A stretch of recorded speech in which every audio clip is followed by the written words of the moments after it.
So one of the questions that we get asked sometimes from prospects when we're reaching out to them to see if they need help with their customer acquisition and retention is, what sort of ROI can you deliver on? Like, what's your team able to do for us in terms of money coming in and money coming out? And that's always a very hard question to answer initially, is because at the end of the day, we don't know how the brand is actually performing currently. So what we need to do is we need to take a look at certain metrics, things like conversion rate, your AOV, how many orders are actually coming in onto the site now, or in the last, say, 3 to 6 months, giving us a kind of a proof of concept, the amount of ad spend that you're currently running, the profit margins on, say, some of your best converting products, so we can kind of calculate what the sort of break-even ROAS there is. So we're hitting a cost per acquisition where it's going to be profitable as we buy traffic. So it's hard to sort of answer that generally speaking, but we need to audit the performance of the brand, and also too as well look at the actual ad account as well and see what you guys are actually doing in terms of your strategy and the creatives, the ads that you're running, all that kind of good stuff. So generally speaking, it can go anywhere from 1.5 up to a 5 return on ad spend. So if you take a look at the figures here at the moment, okay, this is a little calculator here that I've created. So for example, let's say the ad spend is 10,000 a month, say in month 1. And for simple kind of maths here, let's say the ROAS is 2. So what you've done there is you've actually generated 20 grand, and the actual profit margins on that, the gross margin, is 60%.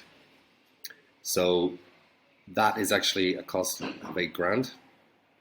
So if you have a cost of 8 grand on your COGS plus the actual ad spend that you've done to acquire or spent to acquire the 20 grand, you're actually left on day 1 with a profit of 2,000.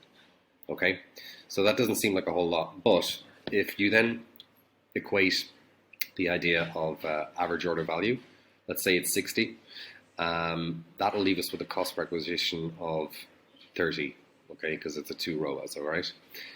And the customers acquired from that ad spend is actually 333. Now, from those 333 customers, let's say the lifetime value over 12 months, let's say you acquired them through ads, and now what you've done is you've used email marketing to sort of build out the lifetime value. You're in constant kind of communication with them, and you're delivering more value. They're loving the products that you have to offer now that they've got experience. You've got other offers that you're putting in place. There's other seasonalities and stuff like that you can kind of trend with. And your monthly lifetime value, let's say on a 12-month basis, is 160. So now, in reality, from that ad spend of the customers that you've acquired, it's actually a customer revenue of, in the 12-month period, of 53,333. So that leaves you a profit based on the 60% margin here of 32,000. Okay. So let's say in month 3,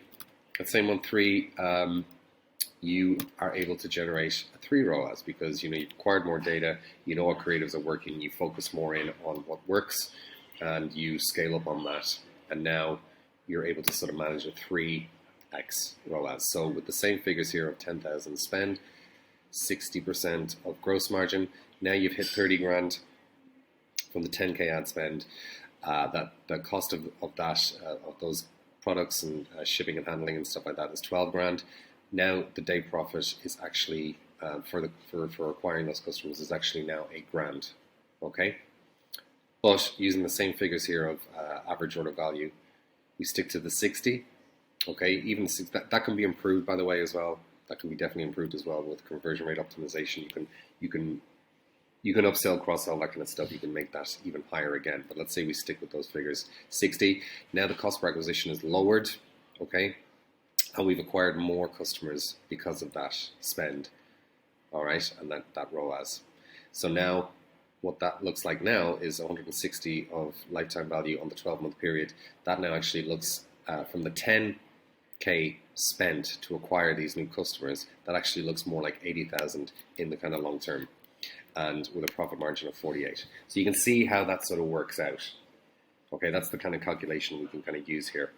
So yeah, just wanted to leave that with you today, guys. Hope that was helpful, and touch base if you need help. Take care.